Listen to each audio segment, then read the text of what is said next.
So what we're going to talk about today, now that we've talked about me, is we're going to talk about how do you create more value through your construction. So we're going to talk about the teams to create, walking your next potential investment, hiring and negotiating your contractor, and what to look for on your initial walkthrough, making sure you're looking at all those fine details, and then some tips and tricks that I use on the regular, which I have a lot of them. And I use these trips to get my costs down. So let's talk about building your team. That is the first and most important thing from investors that you guys want to start doing if you're new to construction. To be honest, even as an experienced renovator, I'm always shifting and changing my team out because I have to do it with the market conditions. Over the last 24 months, I had a completely different team. As the market has shifted, I have to go to different types of strategies. I wiped out my whole team and I've rebuilt it over the last 60 days. So you build your team with the market. There is one big false thing that I hear all the time, that money is made on the buy, and that is true. You got to buy that first deal, but the money is actually made on the construction plan, or that's how it's worked for me. How well can I implement that plan? Because every deal is different. And then how I learned that lesson was I bit off way more than I can chew. So when I was 24 years old, I went from flipping condos into buying a major fixer, because I saw dollars in my eyes. I had flipped about 4 condos, I felt pretty confident, and then I bought a major fixer, and it was a great buy. The problem is I didn't know how to execute the right plan. I paid $225 for this house, it was worth $500. It needed $100 grand of work. I didn't know how to facilitate that plan at $100 grand. A lot of investors did, but I did not know. So what happened was, it got way out of control, my budget got doubled, I spent 200 grand instead of 100 grand, and it took 6 months longer than it should have because I just wasn't on it and I didn't have the right processes. During that time, the market crashed in 2008, and I lost every dollar I had. And if I would have had the right systems and plan, I could have avoided all that at that time. The silver lining on that is I learned a hard lesson that I had took that plan and I built the rest of our career based off that. And so learning these lessons as you're doing renovations, every house is going to teach you a different lesson. You just have to learn that lesson, adapt your team, and then go on from there. So as an investor, it is not just the team you have. You are the one in charge. You are the one ultimately responsible for making sure all the pieces come together.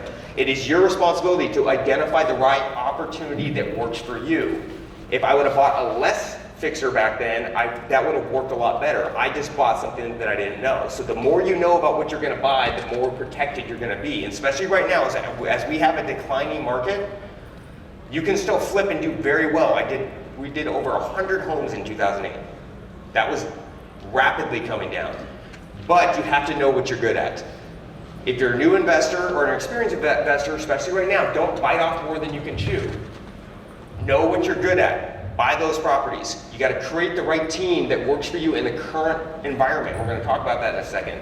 And then you have to manage the process, and at the end of the day, the responsibility is yours. Okay? So how do you execute with the right team? So what I tell everybody they need to do is root for the Seahawks. That's your first step. Second, find 2 reliable general contractors. You have to have a bigger bench. 1 is not enough, guys, because if your contractor is busy, they're going to charge you more. And with margins compressing right now, you cannot go over on your budget. We all have gone over budget over the last 12 months on projects. I have. Things have taken too long and it worked out better. Appreciation, things were making more money, and I made a lot of money on inefficiencies. Right now you cannot do that. We could not do that in 2007, 8, 9, and 10. We had to be snipers on our plans. So you need at least 2 general contractors.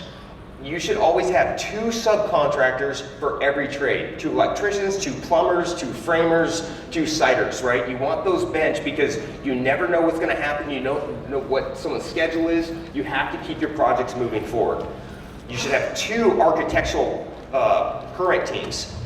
Permits can kill a deal. Time kills deals. If you have 2 teams, you can get permits moving quicker, right? If I only have 1 permit tech, and he's backed up, that's going to delay my projects for months at a time. That could be very detrimental. So always have at least 2.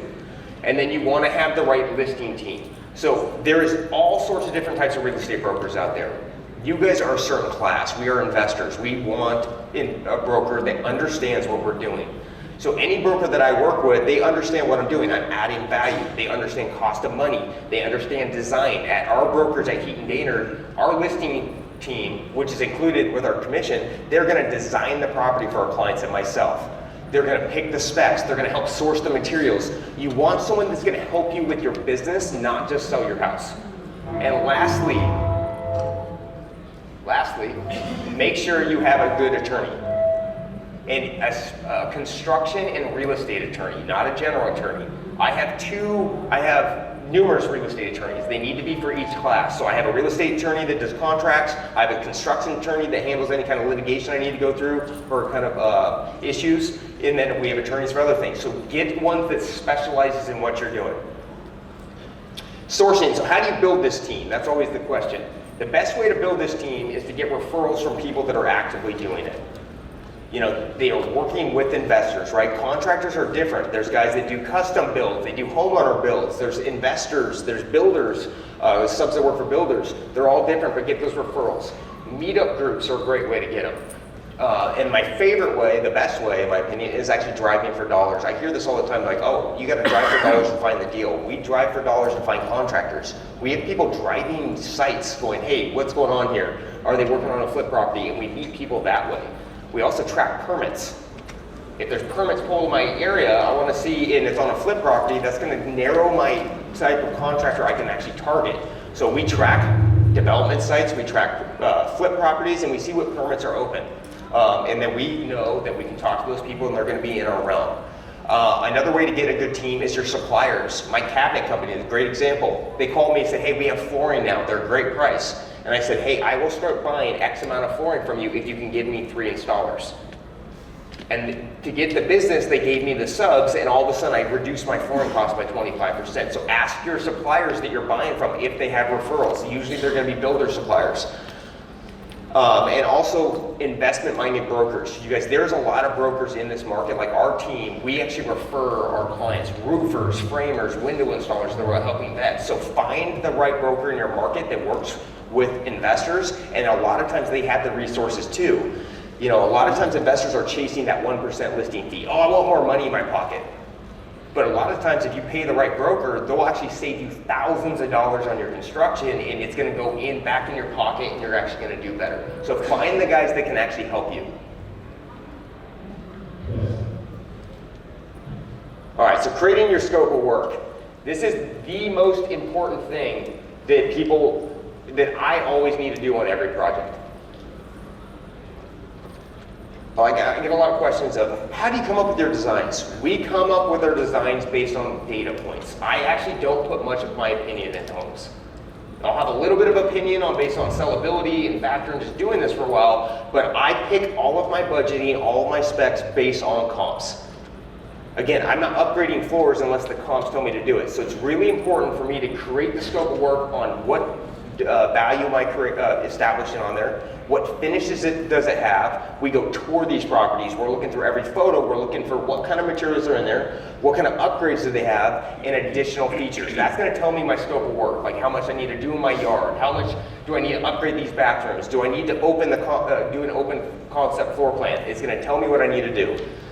The other way I create my scope of work is through detailed walkthrough notes. So we have a pre-established walkthrough, so as we're going through, we know everything snapped out on a line item, and we can, as we're walking through, we're writing down counts to everything in there. The reason we do that is we want very little variance in our budgets. So as we're going through, if there's 19 windows, we're noting 19 windows. Or if there's 2 furnaces, we're writing down 2 furnaces. And by having that template, it makes you not mix things. Because we all walk through properties very quickly sometimes, you know, as you're getting shuffled through with all the other investors. And it's easy to miss things. So by having it on a form, it just makes you logically slow down and go through the property at that point. You can also get inspection reports. I do not buy any property with an inspection, but that's because I've done this a long time and I've learned way too many hard lessons. If you're a newer investor, you have time now, get an inspection. If you don't know, have a professional come look at it. And then based on that report, you can work up your scope of work. And then I always want to establish my target value because that's going to tell me how deep to go into the property. So I do all my analytics and create my scope before a lot of times I'm even walking to the property. I already know what the comps have, what I'm gonna need it to look like, and then from walking the property, I'm gonna adjust and put it all together. And then make sure that you have a professional team that can help you all the way through this process. You know, there is so many resources at everyone's fingertips and teams out there that have experience and they can help guide you through that process. So things after we created our scope of work, the next thing that we want to do is really narrow down our finished package. And this goes into, because when you're creating a scope of work, it's really easy to walk through a project and go, hey contractor, I want to do all this and I want to do it for 100 grand. And they're going to say, okay, well I'm at 120. And you're going to say 104. And then they're going to say 110. And you guys meet in the middle, which is not the right way to do it. But we all do it. I do it myself sometimes. But the problem is you need to know what's included in that bid. I see it all the time. I get a construction bid that says replace cabinets. Well, what does that mean? And so for us, as we're narrowing our scope of work, we have our finished package selected and what needs to be in there. So how do we pick these is we review the comparables, we review the architectural style, and then we have spec sheets selected with this. So at our business, we have preloaded 20 different design books for like a mid-century home. We have different costs. We know mid-century has the right style all the way through, but then we have material choices that are broken down. You know, we have like an expensive premium one. We have a low-end one where we're going for cheaper. But we keep the same tone, but we spend less money on the allowances. So just because you're doing a certain style doesn't mean your budget goes up. It just means you have to select different finishes. So it's really important to avoid overages is to narrow that scope of work and finish design package down and establish your allowances.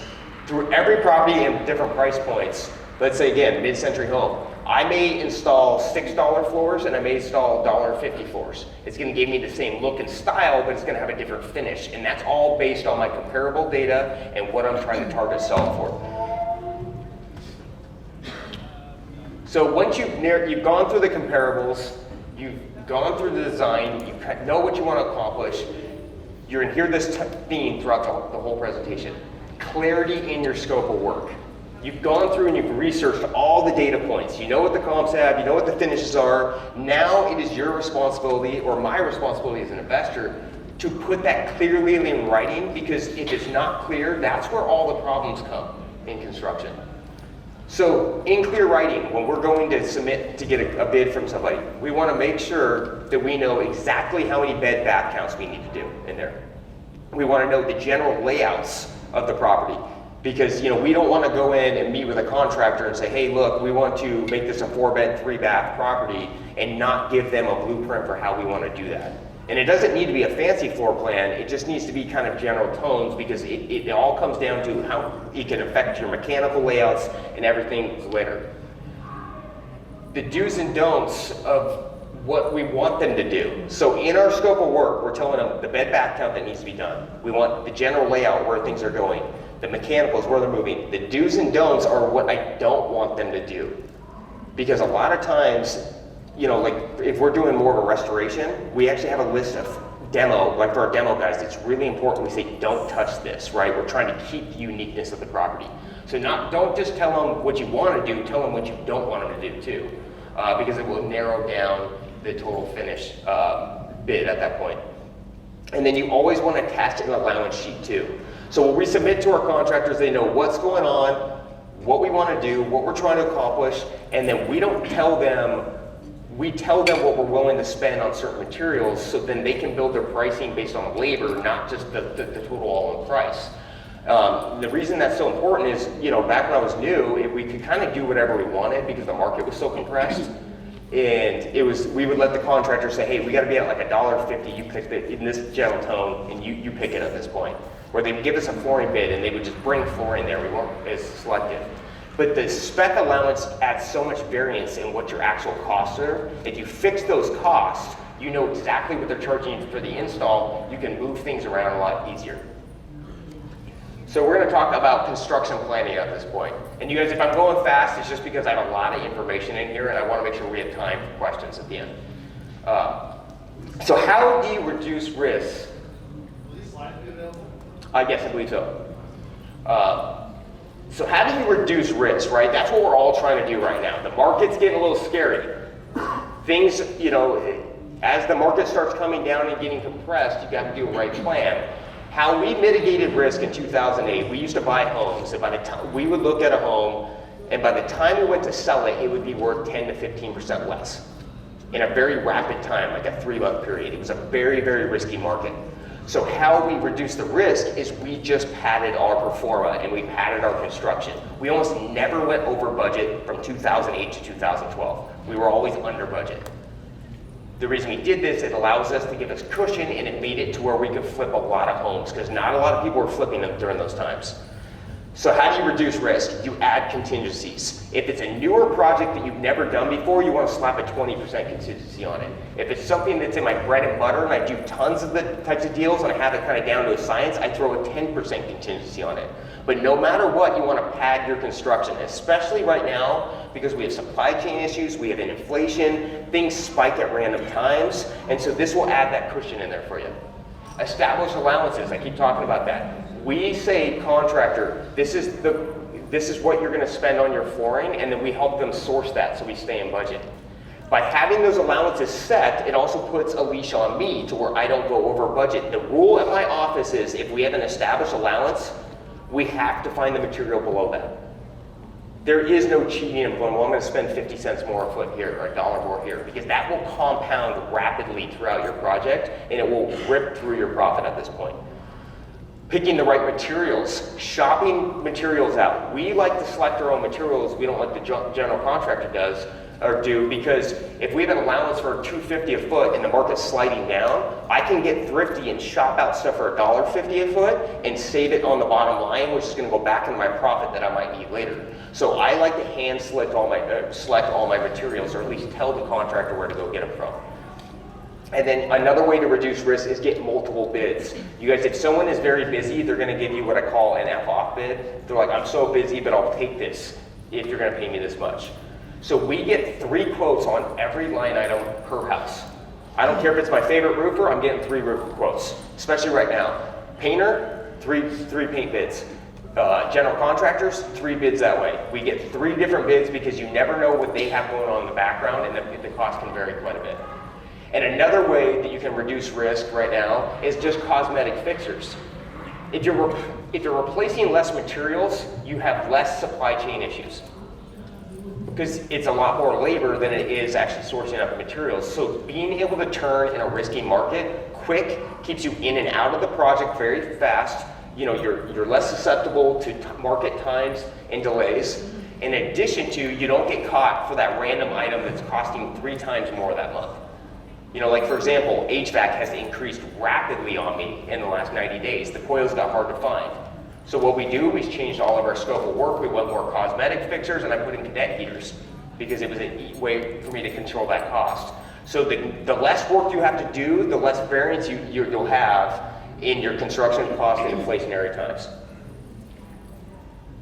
So let's talk about building the budget. This is the hardest thing for any investor, including myself, when you're doing something new. Who's new in here and hasn't done any renovation?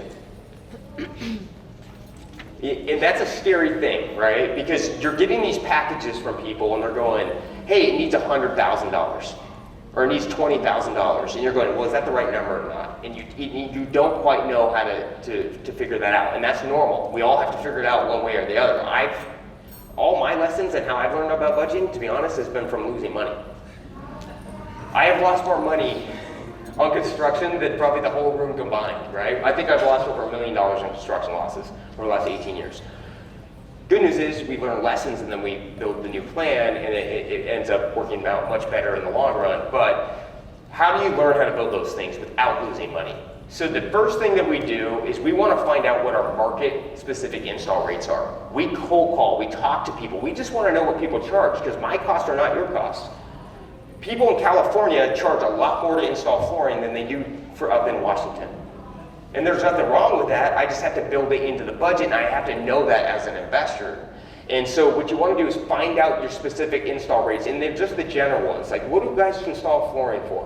What do plumbers install fixtures for? How much does it cost to paint a house per square foot? Just start finding the general tones through meetup groups and what the actual market-specific rates are. Every market is different. People charge, I was talking to a good buddy of mine last night, and they were telling me that their asphalt bids in Texas were 6 times more than they were in Philadelphia, but their concrete bids were 3 times less than in Philadelphia. And so every market's different, so you want to really understand that rate. You want to know, what do vendors charge in your market? What are people charging for cabinets in the, your kitchen cabinets? For us, it costs us $6,500 to $7,500 to do a flip grade kitchen install. Down here, I've checked into this because I've been starting to learn the market down here. It's going to cost more like $10,000 to $12,000. And so you have to know what is going on in your current market. And then you want to find out your specific permits and costs as well. You want to make sure that you're building allowances into all your budgets. You want to direct, that's how we create everything. We do it off of logic. What's the install rate? What's my allowance? That's going to kick me off what my budget could be. So it's not as complex as people may think it is. You just want to start going through and putting this into a template, and I'm going to show you guys in a second, and you can logically create your own budget sheet just based on asking the question of how much do you charge to install this for? Here's my allowance, and then that's going to kick you out what your number should be. So it's a very, just kind of dumb it down when you're thinking about the budget. And then what do your resources charge, right? That's just interviewing. So we update our budgets every 60 days right now because costs are climbing rapidly. So because costs are climbing, they're actually starting to drop right now too. We have to create our budgets based on what's going on in the market. So interviewing contractors, talking to your teams, finding out where the issues are. And then as you want to build your budget, you want to figure out what kind of format do you want to run with. And we're going to talk about the one I use in a second. Another way that you can do budgeting for newer people, and this is, I tell people this is a good way to do it because you can snap through projects really quick. I do this for underwriting. The ways that you can get a budget if you're new, and you guys, if you're newer, take your time. Make sure you really understand your scope of work and what the costs are, because that is how things get out of control. So ways that you can get your budget, bring your contractor through on your walkthrough. Just bring him with you. If he wants to work, he wants to help on your business. You're going to have him look at a couple houses. He might not get those, but he will get the work, and just make sure they know that. Get an actual bid. Another way to budget is using your past metrics. That's how we come up with a lot of our numbers. We look at our historicals, we buy a property, it goes through the process, we see where we were inefficient, we're changing those numbers around so that next time we buy, we won't be inefficient again. So the past experiences are the best way to change up your budgeting going forward. And then the simplest way to do it, and this is what I use for underwriting, is I just establish basics. So if I'm looking at a house, I know typically the cosmetics are going to cost me $30 a square foot. That's cabinets, flooring, the basics of everything. Then from there, if I have a 2,000 square foot house, that's going to be roughly 60 grand. And then I can go through and say my roof's going to be 10,000. My windows are going to cost me 10,000. My HVAC will be 3,500, just my kind of basic mechanical cost, and it will give me a very rough estimate based on what we're looking at. So start with the cosmetics and then back in the heavy lifting with the mechanicals. So like in that example, 1,500 square feet at $30 a foot, it's 45 grand. If I'm adding in 10 for a roof, 12 for electrical, 10 for plumbing, 25 for furnace, 10,000 for windows, that puts me in an estimated budget of $89,950. We underwrite over 100 deals a week. This is how we do the underwriting very quickly, and then we verify it when we're going into our feasibility or inspection period. So it's a very good way to kind of give you a budget, or if you get that next deal, you can kind of do it and go, no, this isn't going to work for me, and move on to the next one, because there's so much deals out there you want to be able to get through them as well. James, are you getting your contractor to walk through with you? No, absolutely not. Yeah, if they want a fee, then that's not the guy for me. Yeah. So the biggest thing, because I get a lot of questions, they're like, hey, can you send me your budget sheet? My costs are not going to be your costs. Your costs are not going to be my costs. Or I have a lot of clients that work in the Seattle market, and my costs are not their costs too. So you have to kind of figure it out. So what you have to do is just come up with this general layout, and then you're going to kind of build your numbers into that. There's certain just themes that you want to stick with. If you guys narrow down what the install rates are and what the allowances are, that's going to get you 90% of the way there. And just interviewing people and finding out costs. But always remember that the pricing also changes. My construction costs 12 months ago are completely different than they are today. So you're never going to build that magic number that's going to kick it out. You have to always be updating it.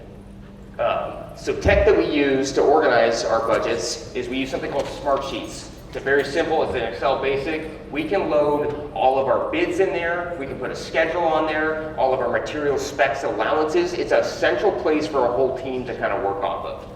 We also use an app called Punchlist. It's on I think it's on Android and Apple. It's a very easy app to use as you're punching out. You take a photo, it kicks out a report. We list everything in there. We use Asana for task management, so all of our project managers are employees on the team. We can task like, hey, order these cabinets, shop out these materials, and I can see when things are being done and not being done. And then for people that want to really build out something intricate, what we started doing is we started databasing contractors in the Salesforce, and we're putting together a drip campaign to where we can actually send out to mass people, like, hey, we have a roof at this address, here's a photo, our budget's $12,000, who wants to come estimate? And we can send that to 50 contractors at one time, and it helps drive down pricing. And so these little efficiency things that a lot of people use for like CRMing, off-market sellers, investors, you can actually use the same principles for estimating. And so now when we buy a project, it goes into Salesforce, we database all our contractors, they get a text and an email, location, number, what it is, picture, and whether they want to walk through it or not. Typically, we're going to get a response rate of 10 to 15% on that, and so it gets us 5 to 6 bids going all within a 2-day period, and then we can get the lowest possible bid at that price. And so just little things like that really do help efficiencies. Salesforce, the one thing I will say, guys, it's really expensive. It's hard to build out. There's a lot of CRMs out there that you can get for cheaper that you can do the same concept. Like if you use Follow Up Boss, you can do the same thing and it's substantially cheaper and easier. So I will say Salesforce is great. I would probably not do it again because we 150 grand into the system for 5 years. And so it's not the best thing for new people, but we do use it. That's why I wanted to reference it. So let's talk about your initial walkthrough, guys. Now that we've kind of talked about the general concepts and budgeting, which I know gets a little bit complex, we're going to kind of take it to the basics. So the first thing on your initial walkthrough is you need to know your eras. So in Washington, and you guys, this is stuff that you can read on. You don't need to know, like, you don't have to be an expert. As you're driving your property, your neighborhoods, every neighborhood, every area has a different style of house. They have different types of issues. I know, and these are for the Pacific Northwest, if I'm buying a 1900s house in 1930s, I'm already going to be full studs down on that. It's going to get retrofitted, and that helps me, it's going to have to be totally reframed, all mechanicals are replaced, and so that's always going to tell me to run my budgets higher. 1930s, 1950s up there, post-World War II homes, all bad. Recession, built really poorly, everything doesn't work right, at least in our era, right? 1950s and 70s are good foundation, good framing, true lumber in there, outdated systems, and going forward, right? So as you can see, all these different eras have different budgeting. And what you want to do is start touring properties and start learning about these things, talking to investors, because they're going to tell you which headaches to avoid. Like I know my least favorite home, so when I'm looking at a deal that I throw the highest budget at, is 1930s to 1950s. And so any deal that comes my way, I know I have to add 20% to those already because they're just architecturally very ugly homes in our area. I have to spend a lot more money like reframing them, getting them presentable. It's not just replacing the mechanicals, I have to improve the curb appeal. So the more you know about the era of your neighborhood, the more you can prepare for your budget and quick decision. And you don't have to buy these houses to learn that. Go out and tour them. Go out and find out what style they are. Every one of your neighborhoods are going to look different. And you want to find out which ones that fit what you're trying to accomplish. For example, if I have a Victorian home, like in Seattle, we have a lot of Victorian homes. When I'm looking at those, I already know my roof cost is going to be 20% more on that home because it's very steep. It takes them longer because they got to work a little slower. They can't knock it out. So as you're driving around in your area, if you see all Victorian homes, your roof cost might be a little bit higher. And you can start talking to people about like, okay, I need to get more roofers on here, or you can kind of budget accordingly. Because you don't have to know every era if that's not what's in your wheelhouse, right? You look at hedge funds. Hedge funds buy thousands of properties a year. They flip on a high scale. What they don't buy though, is they don't buy property in areas with lots of variances. I call it the hedge fund killer. They don't know because they can't systemize it out. So depending on what you're trying to do, you can they target markets to where they can do the same renovation 2 to 3 times. That's all they got to do. And so by knowing your areas, it actually helps you prepare for what kind of remodels you have to do. We're in Seattle, we're in a very old market. All of our homes are 1900, 1950s. We are heavy value add construction guys, so we have to know our construction costs. If I go to an hour and a half south into like more tract home area like Spanaway, Washington, it's a lot easier. Our budgets go down by almost 40% because it's all cosmetics, less mechanicals. I know I have to have less staff there because I have to manage it differently. It's more like for like change outs. So based on where you are is going to tell you how you have to build out your teams and your budget. So drive your neighborhoods, target what you have to work on.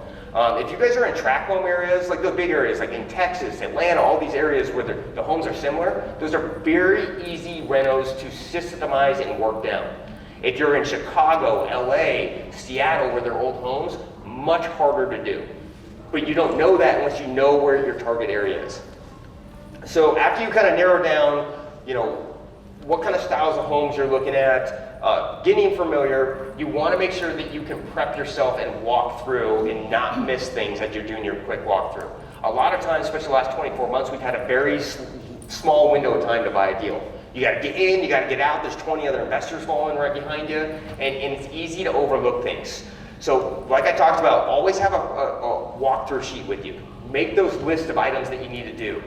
But other things that you need to do prior to your purchase is not about your walkthrough. You want to make sure that your deal, you're listing out all the inspections that you need. So any walkthrough we do, the first thing I do is I pull my tax record.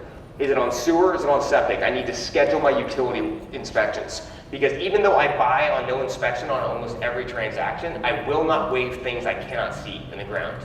If I do, and I have to waive on that, like let's say I cannot get a sewer line inspection in Seattle, I put my worst case number in my performa. And that's how I protect myself. But make sure as you're prepping for your walkthrough that you're getting your inspections lined up. If someone calls me with a really good deal and I have 2 days to make a commitment or 24 hours, I'm gonna call my sewer company, I'm gonna call my well company or any kind of utility inspection and get them scheduled in. So as I'm getting ready, I want to know, has my deal been inspected, the utilities? Are there any open permits or things that I'm also looking for as I'm getting ready for my walkthrough? Is there additional space in the property that was never permitted that way? And then one thing you want to also think about, are you bringing an inspector with you? Because if you're not bringing an inspector or a contractor with you or a professional with you, you want to make sure that you're slowing down, taking lots of notes, and doing everything yourself at that point and kind of creating your scope of work. So items that you should always bring to your walkthrough. I like to bring a tape measure, a flashlight, a notepad, a camera, and a walkthrough sheet. Those are things to this day, I've walked thousands of homes and I still bring every one of those. The tape measure is really important because I need to know where my spaces are going. How much do I need to move things? If I'm off by 2 feet in a certain section, that could cost me $10,000 in framing.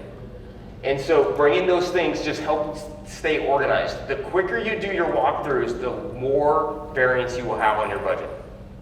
So slow down, bring all the correct items. Another thing I always bring with myself, I bring comparable data with me. I want to bring the comps that I'm using to establish the value with my walkthrough.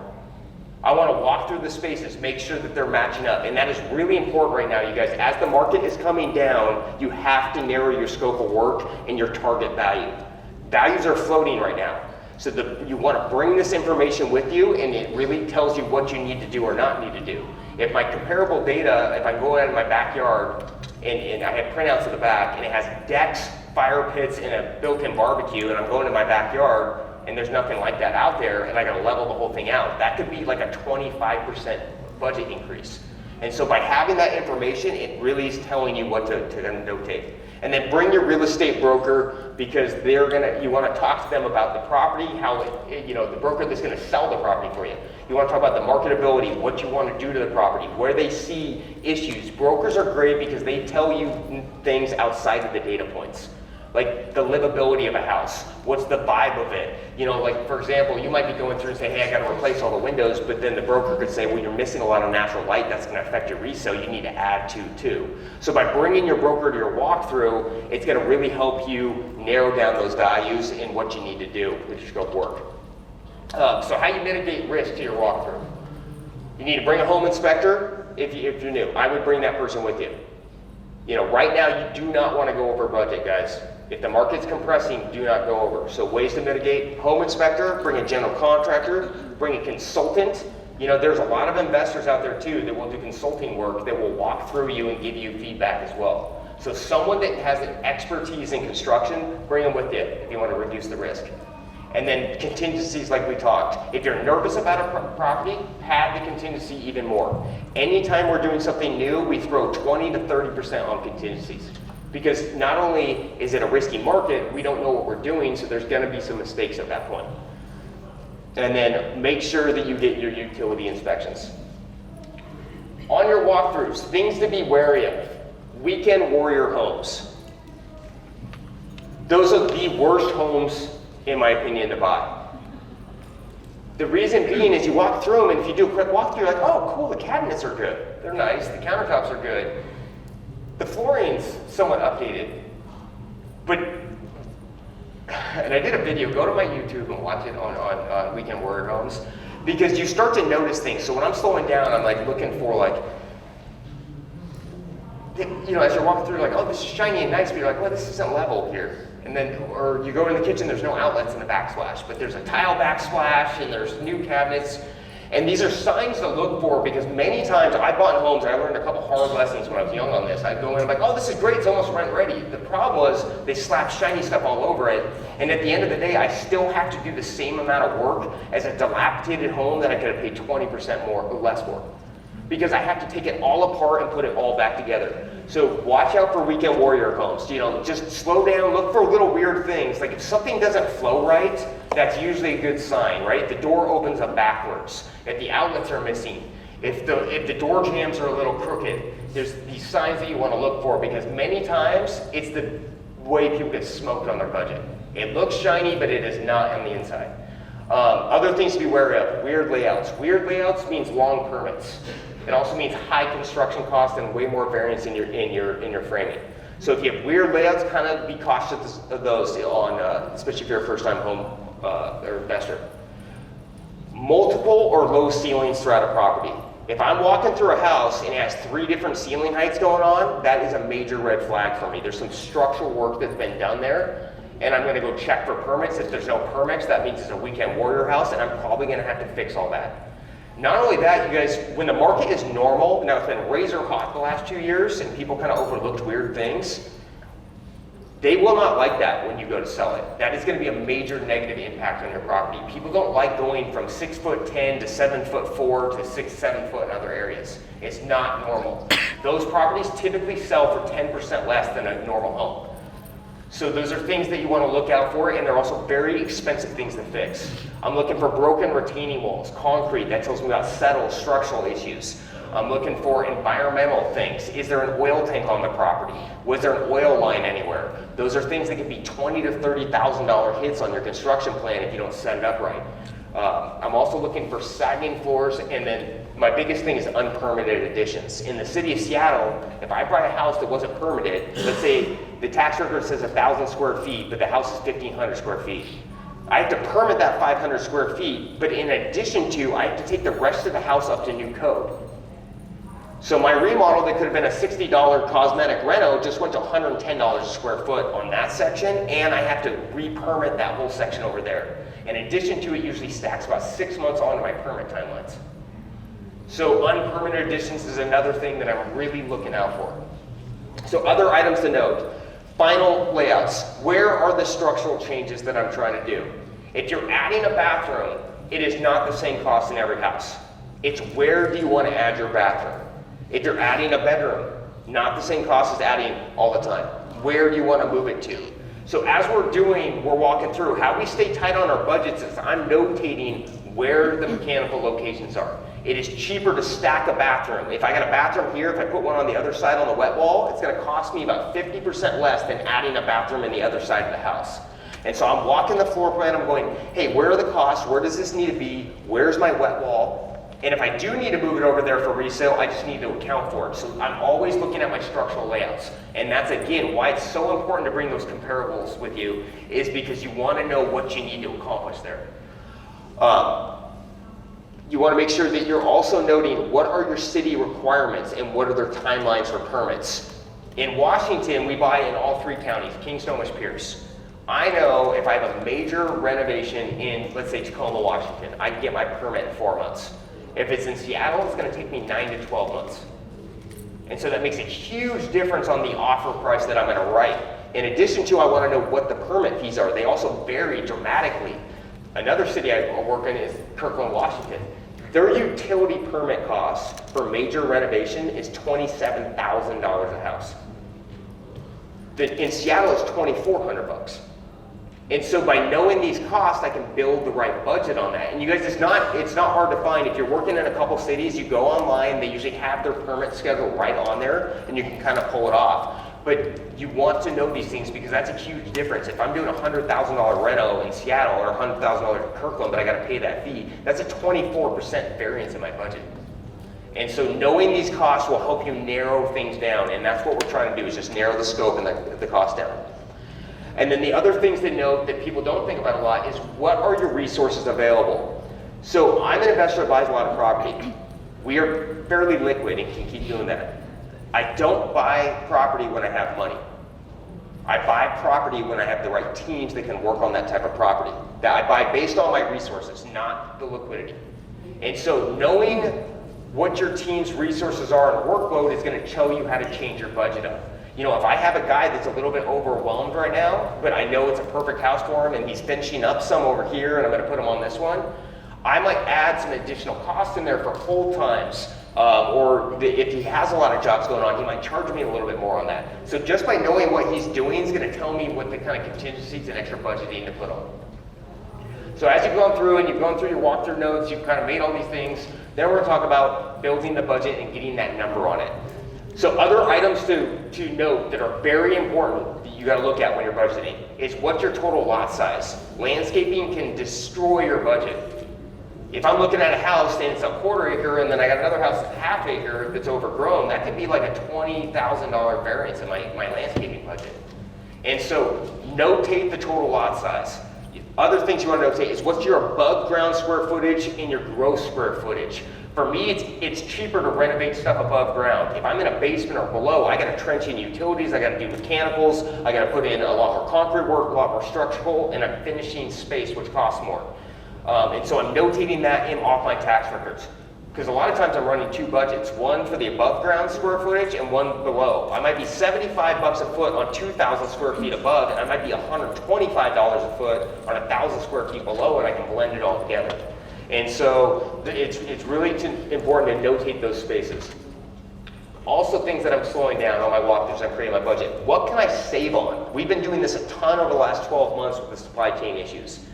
Can I keep millwork in the house? Can I keep cabinets? Can I keep the valves? Especially if you're doing burr rental properties or any kind of rental terms, things that you can keep and salvage will really help reduce your cost at that point. And it's really easy to just want to replace it all, because that's what you see on HGTV. Like, make it shiny so everyone wants to look at it. But if you can keep it, guys, keep it. Because costs are 42% higher than they were 18 months ago. And it makes a huge, huge difference on your bottom line. And then another thing that has been a huge budget buster over the last 12 months is the labor industry has gone crazy and people are charging a lot more. You want to notate the demo very specifically. Demo used to be like this thing, you're like, oh, $2,500, $3,500, we'll demo this house. Nowadays, the labor costs have gone up so much, if you have a bunch of garbage and it's gonna take a long time, it can cost dramatic amounts more. And so you wanna always look at what's being left over, how much demo they gotta do, and then I like to associate demo container cost to it. And so I can kind of break things down by going, okay, on a normal house it might be $5,000 a demo, but I have we buy a lot of hairy houses, so we get a lot of weird stuff in our houses. But we have to break it down by dumpster load. And you know, every dumpster that I have out of site costs me $1,200. So if I have 5 dumpsters, that could be $10,000, which could be 10% of my total budget. And so demo can really creep up on you. Don't underestimate what stuff can cost. Other things to know, you want to notate what's the pitch of the roof. Not all roof costs the same. A 25 square roof can cost $10,000, it can cost $15,000. The steeper it is, the more expensive it is. You want to notate your driveways. Putting in concrete and asphalt can be very expensive. You know, do you need to accomplish that to achieve that high value. I'm looking for broken concrete. Those are another expensive things to haul off. They weigh a lot. It's a lot of labor. It surprisingly can blow up a budget. I'm looking for drainage issues. In Seattle, it rains a lot.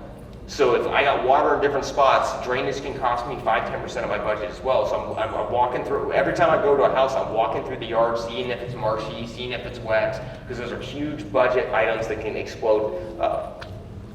And then in addition to taking our time and laying all this out, we want to notice what's the difference in our budget, right?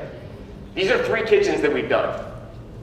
Depending on what we're doing and what we're trying to accomplish, not every kitchen's the same. And as you're going through your comparable data and you're trying to look at that, you want to know what specs to put in, and in that way you know what pricing to put in that way. So this is a $5,000 kitchen. We painted the cabinets, we threw countertops in, we put recycled appliances in, we're in and out.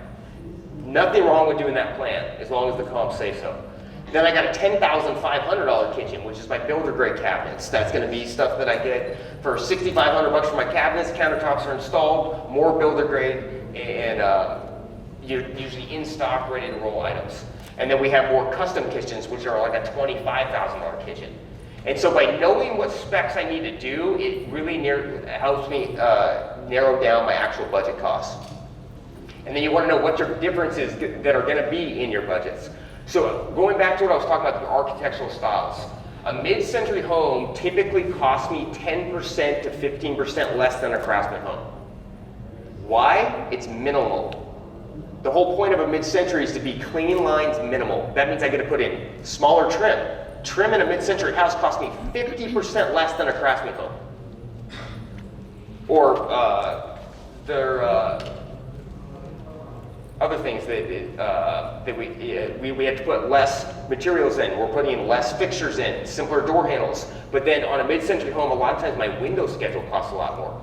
They're big square windows. They cost 2.5 times as much. So by knowing your eras and sticking to those budgets, it really does help. So finalizing your budget. So things that you need to do to create your budget. So the first thing you guys want to do is establish your allowances. What are you going to buy? What materials you're going to get?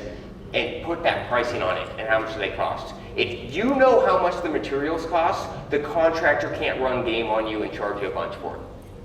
So research the design that you want to be, go find the floors that you want, go find the door handles you want, and then go find 3 versions of it. You know, if I got an oak floor, I'm going to have a cheap 99-cent one, I'm going to have a $2.50 one, I'm going to have a $5 floor. By knowing my allowances and the specs, it really controls that budget. You want to establish your install rates. And we're going to talk about those questions that you're going to ask later. So go through, find out what the guys are charging, put it into your budget, and then you want to create a scope of work based on comparable data and sales data. You guys, sorry if I'm talking fast, it's just a lot. How much time we got left on this? Oh, right out of time. Okay. So tips and tricks to minimize risk. All right, so you guys, these are things that you can do. Who renovated a house in the last 2 years? Who went over budget? I did, for sure. So things that you can do to minimize that risk, you guys, that has to stop today. You will not make money in real estate if you start blowing your budgets and not knowing how to fix it. We all got saved by appreciation over the last 24 months. You have to narrow it down. So I encourage everyone that went over budget, go through your budgets, go what you thought it was going to be, look at where you spent your money. If that's your true numbers, adjust your budgets going forward. So go through all what you spend and start breaking that down and start building that model out. But things that you want to do to make sure, to minimize your risk on going over on budget, make sure that sales tax is included in your pricing. In Washington State, we pay 11.5% sales tax. It's going up to 13 actually. That's a huge difference in our variance in our budget. So I always make sure that sales tax is always included. Contingencies, again, we keep talking about that. Add contingencies to your plans.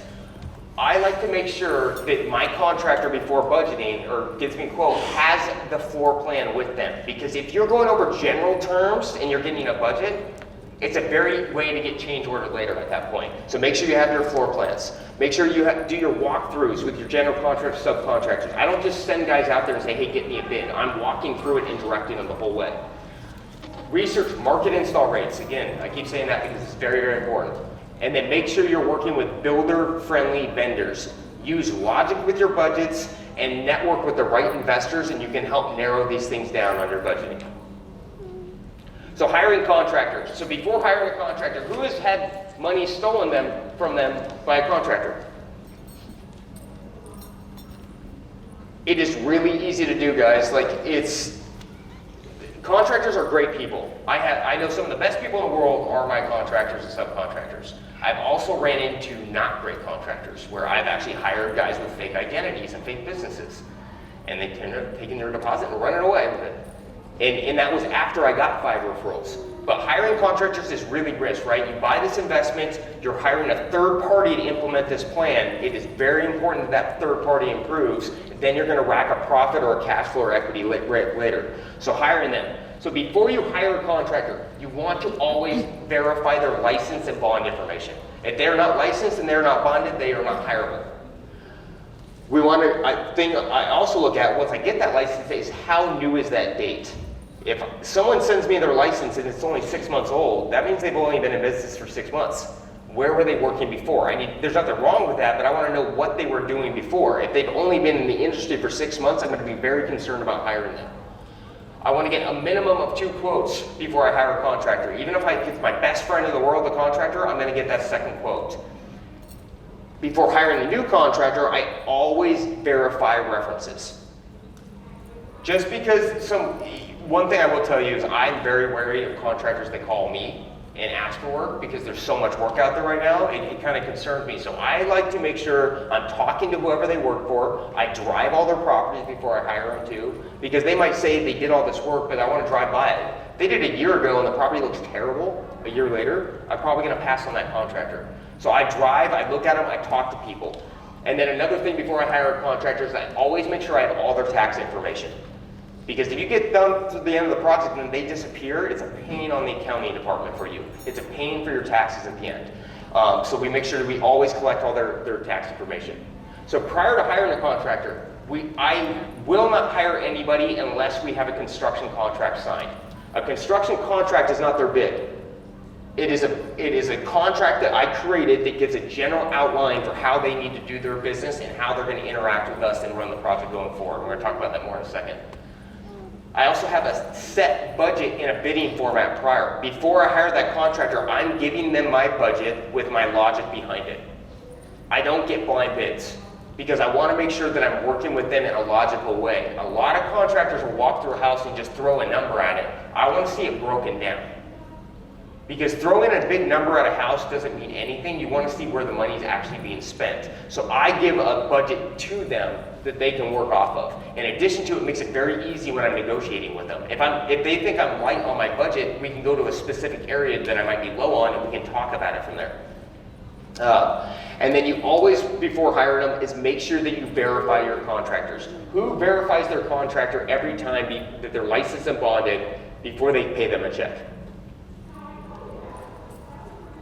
It's something that people forget about all the time. You guys, if you hire a contractor who's licensed and bonded one day and it expires and you hire him again and L&I shuts you down, you will get fined. You're technically supposed to check their license and bond every time that you're hiring them. You guys, because also guys get suspended. They get fines put on them. They get, their license could expire at that point. And so all those things are red flags. You know, we've had contractors work for us for 4 or 5 years and then all of a sudden the wheels come off. And if we would have actually checked, there was I had a guy, we worked for 4 or 5 years, we gave him thousands of jobs that worked great, or hundreds of jobs that worked great, and then all of a sudden it stopped working. And we're like, what's going on? And all the projects were growing slow. What had happened was he got a nasty fine that we didn't know about that was actually something we could have checked. And he was struggling to pay that fine for a different project he'd work on, and he was taking our money that we were paying him on these projects and paying off his fines over here. And then all of a sudden robbing Peter to pay Paul, and he blew up, and I had 4 projects that I lost a lot of money on because of that. If I would have verified his bond, I would have saw that before I cut him the check, and I would never have hired him. So always take the time. It takes 5 minutes to just go in and verify. You can go on any local website and grab it. And then make sure that you verify all the local rules and regulations, asbestos removal, permitting, and licensing before you hire that contractor. There's some cities in Washington, if they don't have a business license for that specific city, the contractor can't work there anyways. And so you need to make sure that the contractor you're hiring can work in the city that you're working in, because if they can't and you get stopped by the city, that causes delays, causes overages, and it causes a reduction in profit. So verify that as well. So when I get a new contractor, interviewing them is really important. These are the questions I ask every contractor when I'm talking to a new one. The first thing I want to know is, hey, how much is your general contracting fee? Typically for investors, guys, they're going off volume. Our generals typically cost us 10 to 15% markups on items. If a general contractor tells me it's 20 to 25%, I already know they're not in my world, and I can just move on to the next guy. I don't need to bring this guy out to the site because we're not really speaking the same language at that point. So the first thing you do is, what's your general contractor percentage fee? Do they work on fixed bids? I will not hire contractors on time and materials. If they can't walk through a property and throw a quote on it and fix it, I won't hire them, because I can't have their mistake affect my bottom line. And so do you work on fixed bids? What are your install rates for? You guys, and it's not a bad question. A lot of contractors will get a little concerned, like, whoa, why are you asking all these questions? I'm like, hey, I just want to make sure that I'm not wasting your time and sending you out to 5 homes where my budget's too low. And also, when I buy these houses, I want to know what you want to charge so I can just prepare for it in a budget. I don't want to be in a constant battle with you on pricing. Because if I know what they charge, I have no budget issues. If my electrician charges me $50 a fixture to stick a light in, I can count out 10 lights and know it's going to cost me $500 just to install those. And so it's a positive thing. If the contractor starts pushing back to say, hey, no, we're trying to make it to where it's very easy and that we're never trying to nickel and dime you on a job. Our budgets come from our contractors' mouths, not because we're establishing them. We interview, we ask these questions, we put those prices on there. How long have you been licensed for? Another question I always ask, we talked about that. Past and recent client referrals, if they can't give me at least 3, I don't really want to work with them. Past addresses of jobs. You know, they'll say, oh, I just did this flip, I just did this thing down here. Well, what's the address? Let me go look at it. I've had contractors give me addresses to projects, I go drive them, and then I'm like, oh yeah, it was a great house. And then I looked at the permit and it was never their house they rented. And I'm like, okay, you just saw our flip property, you said you did the work and you had nothing to do with it. So you want to check these things. So check the addresses and then check the permits with it too. Another thing I want to see is I check the permit because I want to make sure they're actually pulling permits. I pull permits on all of my jobs. Current workload. How many jobs do they have going? The more work they have, the more they will charge you and the slower they will go. That is bad right now. There's nothing wrong if they're filled up with work and maybe they're a good contractor, but use them later. Find the guy that's ready to go now. Have you worked with investors in the past? Another question. If they have not worked with fix and flip investors or BRRRR investors, they don't understand my business, and that's okay. They're there to work on different types of projects at that point. But I'm going to have a constant battle with them on pricing if they're not used to how investors work. You know, a lot of trades only work for builders. Framers that only, signers that only build for builders. The reason they do that is because it's efficient, they give them volume, and it's fast to pay. Then there's signers that work for homeowners. They won't work for builders. The reason being because they think it's too cheap. But the signers that work for builders don't work for homeowners because they don't want all the feedback. They want to plan, they want to get it installed and move on. So there's different contractors for every type of person. And then, do you want the full job or, I want to know when I'm talking to contractors, do they want the full scope of work or they just want sections? What are they good at? I would rather give a contractor 50% of what he's good at than rather the whole project because he's going to make more money, he's going to go faster, and I can plug the holes at that point. Or some contractors just don't want your hands in any of it, and they want to do the whole project. And that's cool with me too. They can run the whole thing, but I just got to make sure that I'm not trying to plug people in, mess up their systems, and then all of a sudden we have conflict at that point. So I want to know how they run their business. The next thing we always do is we always make sure that we have a signed construction contract. Who has hired a contractor and had not had this done in the last 12? I have done it numerous times. I learned this lesson because I lost $400,000 to one contractor in a 6-month period.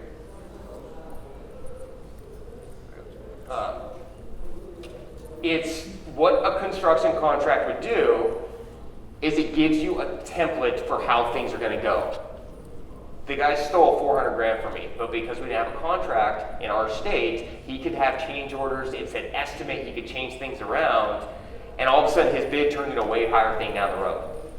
And it was overwhelming. And what I learned at that point is if we have the contract is there to protect the contractor and myself, and it gives a general outline.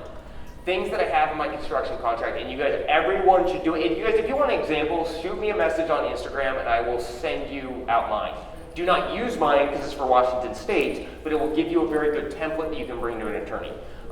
It's one of the most important things. This is how you protect yourself. The first thing is, in my construction contract, I make sure that there's a lump sum amount. This tells them how much the project is and what's being covered. My construction contract isn't just a contract too, it ties everything together. It references their quote.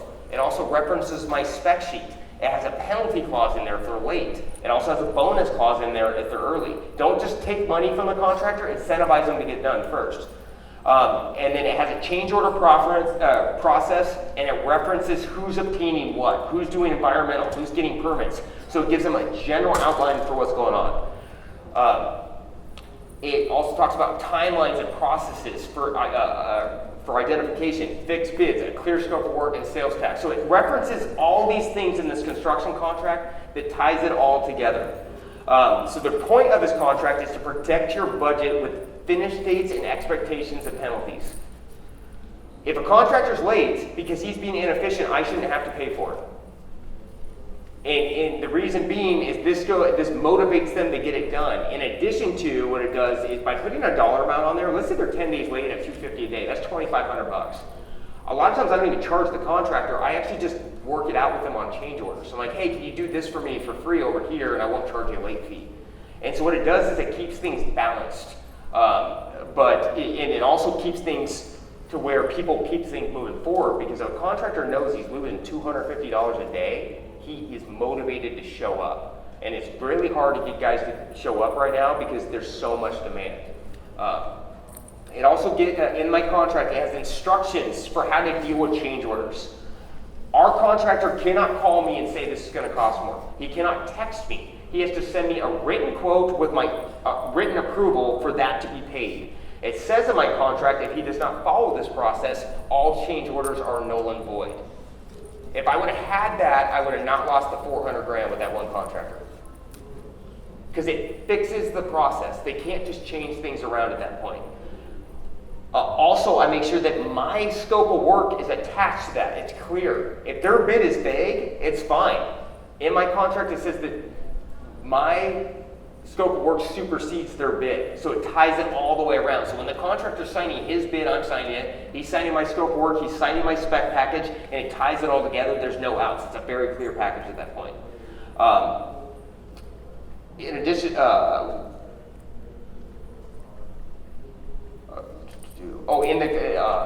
sorry guys, I jumped up for a second.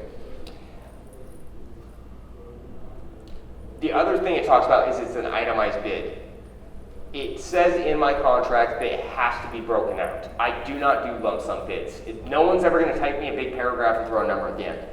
The reason this is so important, if there's a dispute, and let's say the contractor messes up the HVAC, and I'm going, hey, this needs to be totally redone, and there's no line item dollar amount on that, he can actually say, well, that was only $1,000, when I know it could have been $8,000. My repair bills to replace it were all $8,000.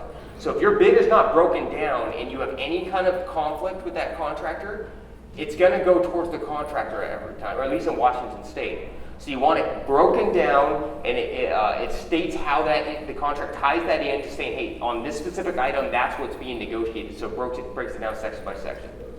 So some other tips and tricks that kind of deal with the contractor is when we're giving them our bids, we never ask them for a price.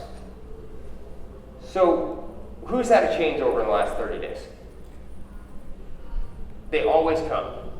So one thing that I always do with them is I never ask them how much that's going to cost. They send me photos, they tell me what's going on, I research it first. Because if I'm going, how much does this cost, this is an opportunity for them to charge a lot. And you guys, they're businesses, they should charge. They should make as much as they want, right? Like if we have a seller that goes, well, how much will you pay? We're not going to tell them our high number right away. We're gonna go, well, we start here and they go up from here. So always research before you get a price out of the contractor. The other thing I never do, or one of my favorite things to do, is I always like to say this is not that big of a deal. So if they rip open a wall and there's a lot of rotting, if I act like it's a big deal with the contractor, then they're gonna charge me more. You know, so like they'll rip it open like, hey, the whole corner collapsed. I'm like, oh yeah, okay, cool, we can stick some wood in there, right? The more you react, the more they're going to charge you at that point. And so it's really clear, because it is kind of a cat and mouse game with these guys, right? They're trying to make money, we're trying to make money. We got to do it in a nice, honest way. But at the end of the day, if you play into a bad situation, they're going to charge you for it. And then the other tips and tricks for contractors is make sure that you bonus them if they do well. I have probably cut out, in the last 2 years, $100,000 of bonus checks for my guys. They did a good job, they knocked it out, I want to take care of them, and I want them to always want to work for me. So general processes, other tips and tricks for that. You want to make sure the contractor's not designing the house. You're designing the house. You're the one that knows what it's worth. You know what you need to do. You're the one making those calls. If I have my contractor pick all my specs, it might not look like the comparable that I'm going to be putting out there. So make sure that you're making all those calls in there. Another way that I save a ton of money on for tips and tricks is the jam-in method. When I do my walkthrough with my contractor, I'm leaving 5% off that scope of work that I want to do. And it's always easy line items. Because right now, everything's starting out over budget. Even if I built the budget based on the numbers they're telling me, it always starts up a little high. I leave those items off because I go, okay, fine, I will pay you that amount, but I need you to include these things. And most of the times, they will jam it into their bid.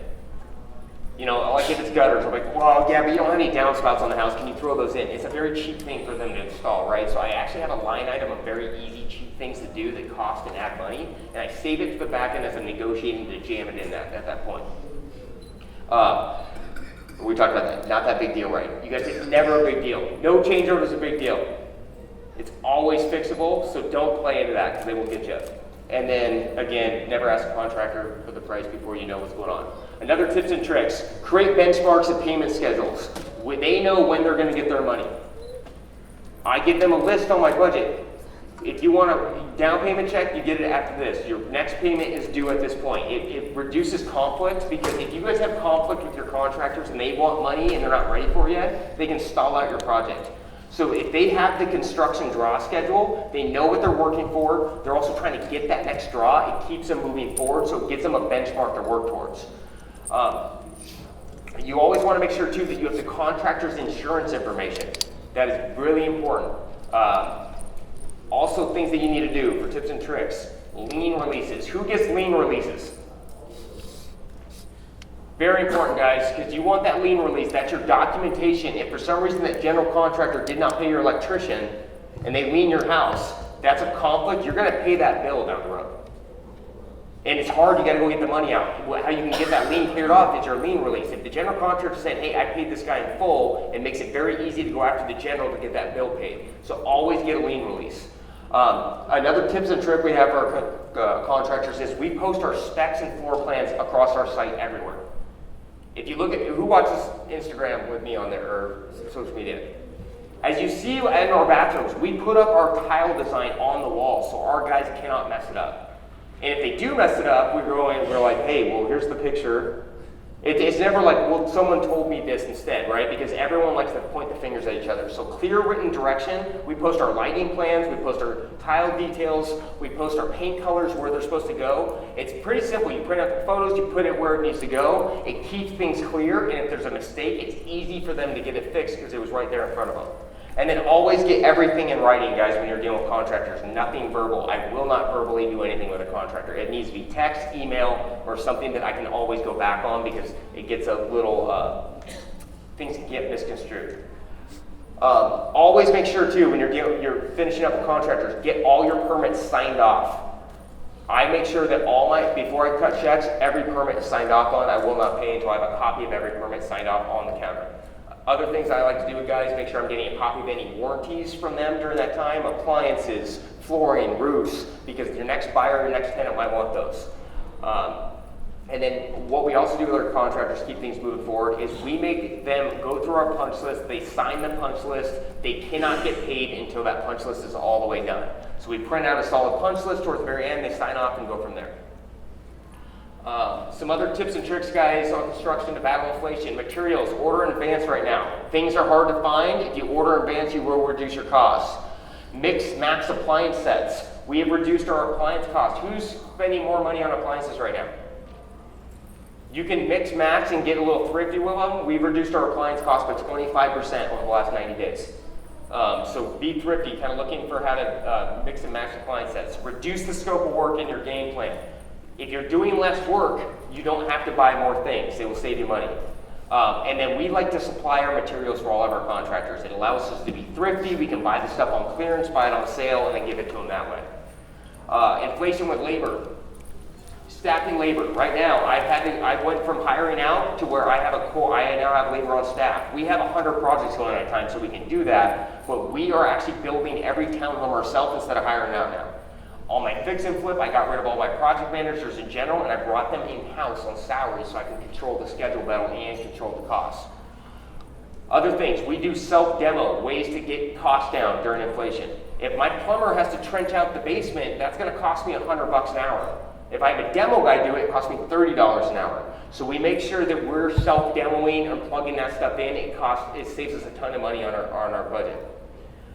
We don't want to have our skilled labor doing that. And then again, we like to source everything ourselves.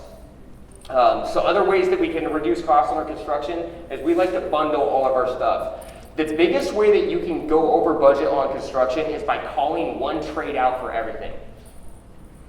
So we sub out and build a lot of these projects ourselves, but we always give it in bundles. This is how I run almost every project. We do things like bundle one, demo.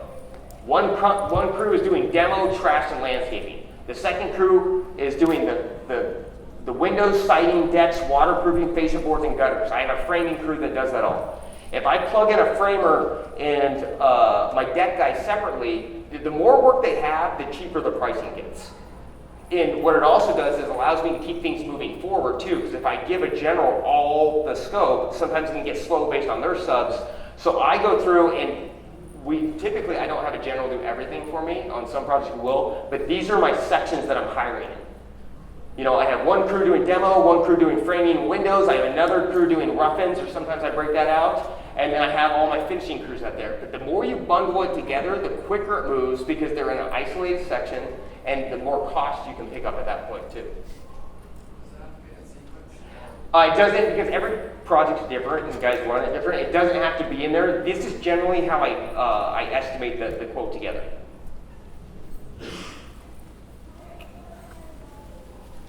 Okay, so dealing with change orders. You guys, this is something that are budget killers. So what is a change order? A change order is a change in the original scope of work. That's why you want to be clear.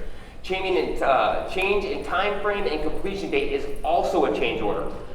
Change in pricing and materials are changed, or the scope of work is changed. So you guys, it's when it's a change of plan, whether it's time or materials, never verbal. So how do you reduce these up front? You know, because we all get hit with change orders. You know, cost more than we thought at the end. If you have your allowances selected, it will not be on your materials. If I know what they're going to spend on the flooring, I'm not going to have any variance there. Construction contract verbiage, like we talked about, that is going to reduce your change order too. How do things work? What are they allowed to charge more for? One thing that we have on anything too on the change order is if there is a delay in time because of permitting, or you know, if they say, hey, I got a frame in this new wall here, they don't just give us the quote for the frame in the wall. They have to tell us the timeline it's going to talk too, because we have a construction contract that's dictating the late fees at that point. So they have to give it to us in that way. If they don't do it, we don't give them any credit for the time too. And so a lot of it's not just about the cost, it's the delays too. So you want to make sure that's clear on every change order at that point. And then the other ways to reduce your change order is make sure that your scope of work and pricing is always in writing. Again, broken down by numbers, where it is in the sections, and how much it was line by line at that point. And then make sure that you always, guys, attach your information with your bids. If I have a detailed walkthrough note of what needs to go on and the contractor cranks out a bid real quick and it's pretty vague and they have my detailed list with them, that is going to reduce the change order because of how my construction contract states. So in the construction contract, the example, you guys, another way to reduce change order is make sure these things are listed in there, that it's a lump sum bid.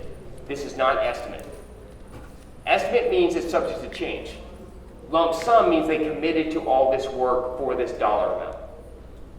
Totally different things I've had to take this to court.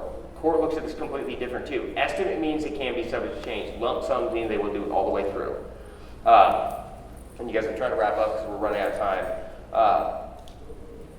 So other things too, you guys. So punching out your asset. This is another thing that you guys have to make sure that you're doing before you finalize paying your contractor.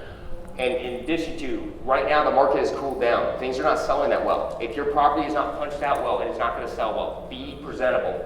So when you punch out your asset, it is on your responsibility to make sure that goes well. Don't expect your contractor to do it. You need to do it.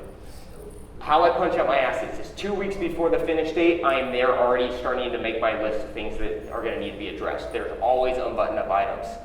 1 week prior to finish date, I'm updating that list and creating a new one at that point because things are getting repaired and going through that way. At that point, at 1 week, I'm starting blue tape throughout the project. You know, a lot of us use hard money to buy these deals. That can cost us anywhere between $150 to $300 a day. If the more proactive I'm being, the less I'm going to spend on interest in times at that point. In addition to, I'm getting the guys jumping on this ahead of time because they have schedules down the road. I can't just call them and say, hey, come fix this stuff the next day. So start punching out 2 weeks before or 1 week before you're done at that point.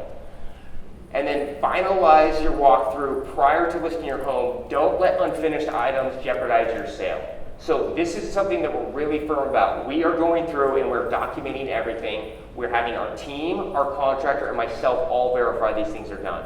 Nothing will spook a seller like unfinished, or buyer like unfinished items at that point. So make sure these things are done. Lien release example, things that you guys should have too. Always make sure, because this is an example, this states that all this scope of work was done, who the contractor is, and that they are releasing all liability on that project, that they can't bill you later. So make sure that you have these under lien releases as well. Final payment. Okay, so I will not pay final payment until punch list is complete, the site is clean of all debris, all permits are signed off on, ensure that we have all their tax information. They put the final payment in and the number one thing is I always put final payment in my memo line. A contractor can't come back to me and say, I want more money if the last check says final payment. That is saying that we are done at this point. So no matter what, if you're cutting your last check out, always put final payment in there. And then make sure that you're obtaining lien releases for everyone. So how do you guys start your plan of action? We're almost done right now. Start your plan of action, you guys, to get going. First thing you want to do is start driving projects in progress. If you're new, go out and see what's happening. Find out who's working on what. How is that going? Build your team referral list and your teams for investor partners. Work with local networking groups. Start meeting people, getting contract referrals. Establish market pricing and install rates. And then start looking at what the specs are in the market. What sells in your market, what doesn't sell in your market. That will tell you what kind of scope of work and things that you got to get working on. And then create your budget template and start interviewing contractors.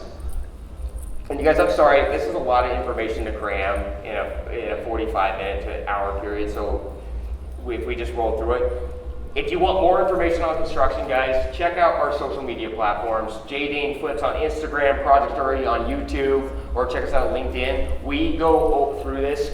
Every week we're posting instructional videos, how to reduce things, and how to kind of save money in your bottom line. So I want to thank everyone for coming here. You guys,